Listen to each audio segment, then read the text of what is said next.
Molt benvinguts a la nostra media conversa d'avui.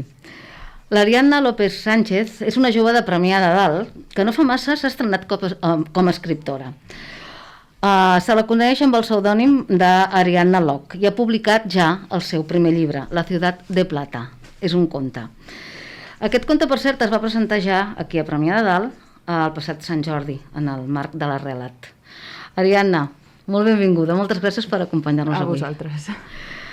Està clar, Ariadna, que tu tens un esperit creatiu. De fet, has estudiat Belles Arts, sí.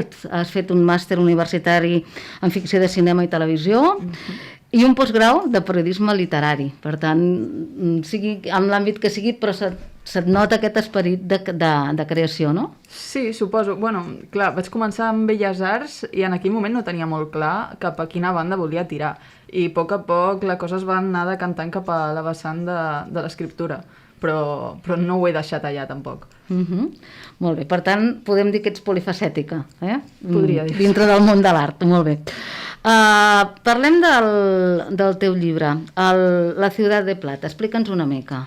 Doncs aquest llibre el vaig escriure ja fa uns quants anys, realment. Va ser l'any 2017 i el vaig oblidar, es podria dir. Fins l'any 2019, que va ser quan el vaig tornar a trobar fent neteja de discs durs a l'ordinador i vaig pensar, ostres, això no està malament. Podria provar d'enviar-ho a alguna editorial i a veure què tal. I sí, i va funcionar la cosa. El llibre realment està basat en el meu avi, en converses que tenia, que he tingut i que tinc encara amb el meu avi sobre el món dels somnis i és una mica una metàfora sobre les coses que m'explica i el que jo entenc o veig darrere, el significat que veig darrere de tot el que ella em comenta. I per què has triat format conte? Doncs realment va ser perquè la història era un relat curt, que jo havia escrit en un inici per presentar un concurs. Llavors, d'allò ja és que ni me'n recordava, o sigui, no vaig guanyar, el més probable, i si no, no em vaig enterar. I clar, després quan el vaig tornar a veure vaig pensar, això ho podria il·lustrar i potser podria tenir una mica de... No sé, li veia estil de conte. I així va ser, el vaig il·lustrar i vaig seguir tot un procés amb l'editorial Babi Dibu. Va ser una mica complicat, sobretot perquè, clar, he dit que ho vaig fer el 2019 i va ser el 2020 després quan va haver tot de la pandèmia i el procés ha sigut llarg i tens. Clar, això doncs, ha ralentit moltíssim, no? Tot el procés, clar, lògicament. Estàs ara mateix escrivint alguna altra cosa? Quins projectes tens? Ara mateix acabo d'escriure un nou relat. Bueno, no és un relat, en aquest cas és més gruixudet el llibre. És un llibre periodístic, literari, i no té res a veure amb aquest, o sigui, el tema és com molt cru, va sobre el suïcidi i es tracta d'una història real i una mica buscar... Jo l'anomeno autòpsia d'un suïcidi. No és el títol original, però ho veig com una autòpsia, com una manera de buscar el que hi havia darrere, però més tirant cap a la banda psicològica de l'assumpte. Però ha de ser dur, Ha de ser dur escriure sobre el tema, no? Sí. I no sé per què, però sempre tiro cap a temes molt xungos i és dur, perquè sobretot si t'hi fiques molt dins de la història, mentre escrius, hi ha moments en els que potser has de parar un moment i... Fer un reset, no? Sí. És difícil. A banda d'això, explica'ns una mica, no sé, quan tu t'imagines, no? On vols arribar, què vols fer, què t'agradaria professionalment, doncs, dedicar-te plenament a la literatura o t'encantaria també tirar per altres vies? Què penses, els teus projectes bàsics? Ara mateix tinc molts, i cadascun va sobre una cosa diferent. No sé molt bé, encara no sé respondre a la pregunta de què vull ser de gran, perquè hi ha tants fronts oberts que no em vull decantar per un. Jo crec que sóc una persona que constantment va canviant i al mateix temps mai deixa el que ja havia tocat. Llavors, ara el que tinc és... Estic fent un podcast, estic codirigint un podcast amb el meu company que es diu L'Ascensor i que el tenim a iVoox i Spotify. A part també estic a la ràdio de Ràdio Sambi, en un magazín setmanal. Un cop al dia estic amb lo dels llibres, vaig fent, vaig fent. Per tant, combines moltes feines. Jo dic polifacètica, no? Però tot sempre va a parar a la vessant que podríem dir artística o creativa, bàsicament, no? Això sí que és en aquesta línia, està clar. Sí, perquè de fet també, bueno, la meva feina oficial seria dissenyadora gràfica, que de fet acabo de tornar de la feina. Per tant, o sigui, la teva professió actual és dissenyadora gràfica, diguem-ne. Sí, tot l'altre ho faig gratis, de moment. L'altre és perquè t'agrada, perquè t'apassiona i tant de bo. Però, de fet, t'has plantejat alguna vegada doncs, això, poder viure? Sabem que no és fàcil, però, per exemple, viure d'escriure llibres o de ser escriptora, per exemple.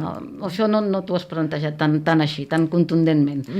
Viure de llibres en si, no. D'altres coses que tinguin a veure amb escriptura, sí, perquè també escric a la Clau, faig les ressenyes literàries, les ressenyes fílmiques, i en una altra web també estic fent ressenyes, una en català i l'altra en castellà, vaig alternant. I crec que per aquella banda potser tiraria més. Val, o sigui que això seria el que més t'ha... Sí, perquè una mica engloba tot, no? El món del cinema, el món de la literatura, i són coses que m'agraden i que tampoc vull deixar de fer mai.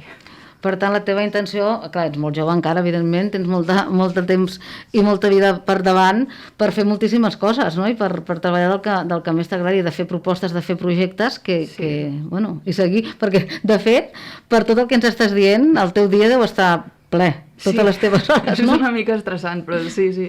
I, de fet, tinc molt de temps lliure, Després, amb tot el que faig, realment tinc temps per descansar. I la pandèmia, en aquest sentit, m'ha donat aquest temps. O sigui, he après a tenir un descanso gràcies a la pandèmia. T'ha fet replantejar moltes coses, possiblement, la pandèmia, Ariadna? Sí, jo crec que sí. Però sobretot a nivell interior, més que formatiu o tot això, perquè vaig estar estudiant el postgrau de periodisme durant la pandèmia i això ja eren coses que tenia clares des de feia mesos. Però el tema ja més interior, més de saber estar amb tu mateix, saber descansar, parar un moment i no tenir tot el temps al cap en què he de fer, vull arribar aquí, vull fer això ho he deixat de fer. T'has plantejat escriure sobre aquest procés que hem patit tots de la pandèmia, perquè més psicològicament, tu que t'interessa molt la part psicològica de les qüestions, no? Psicològicament ens ha tocat moltíssim. Sí, durant el postgrau vaig estar escrivint, vaig aprofitar algun treball que tenia per anar escrivint sobre el tema, però sempre ho escric tot molt en un to una mica metafòric, llavors tampoc entro tan explícitament en l'assumpte. M'agrada tocar-ho més des de fora i que la gent també interpreti el que vulgui. Molt bé, Ariadna, doncs, com dèiem, tenim ja el primer llibre publicat, La ciutat de plata. Això suposo que publicar un llibre ja és com, no? Com dir, això es va en sèrio. Sí, en el moment va fer il·lusió, el moment. Ara ja és com més... Bueno, ara ja ho tens superat. Sí, ara està superat, però sí. I ara el que deies que estaves fent, suposo que la il·lusió és també poder-lo publicar, el llibre amb el qual estàs treballant ara, que com dèiem la temàtica és dura, però entenem, el procés de publicar un llibre no deu ser fàcil, m'imagino. No, clar. Que deies que en el primer cas que s'ha complicat el tema, perquè a més va ser per la pandèmia, però ara, per exemple, doncs publicar el llibre és un procés llarg, ja escriure el primer, evidentment, i després és tot el tema de les editorials. Com funciona? Explica'ns aquest món. A veure, jo, si he de recomanar alguna cosa, de primera recomanaria intentar-ho per la banda dels concursos, que és el que jo acabo de fer amb el nou d'ara. Aquest l'he presentat ara a un concurs i a mitjans del mes que ve sabrem què passa.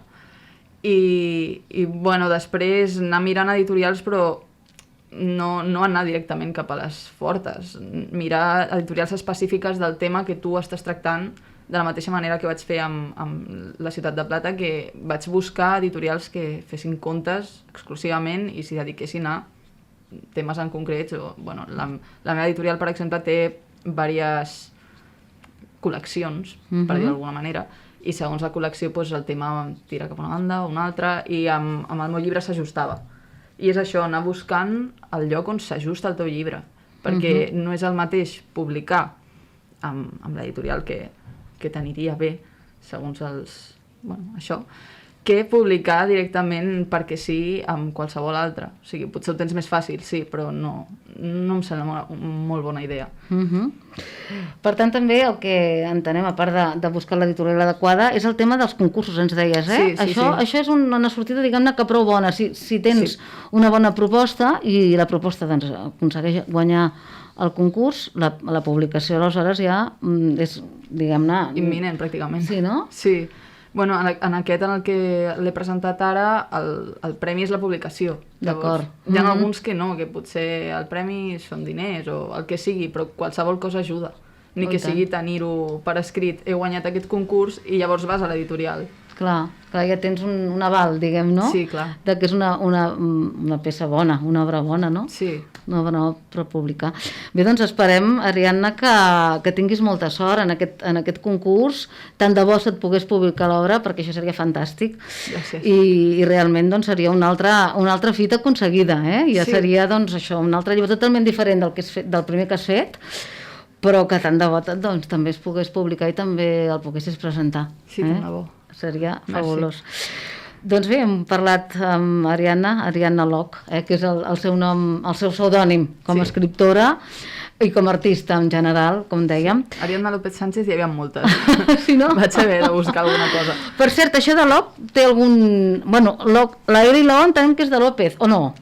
No té res a veure. Sí i no. Bueno, és que quedava bé, perquè clar, López i Loch començaven igual i d'allà vaig dir, mira, doncs queda bé, no està mal. Però no, realment això surt d'un personatge d'una pel·lícula de Pesadilla antes de Navidad. Doncs hi havia 3 nens, un d'ells es deia Loch i... Què vas pensar? Perfecte, no? Sí.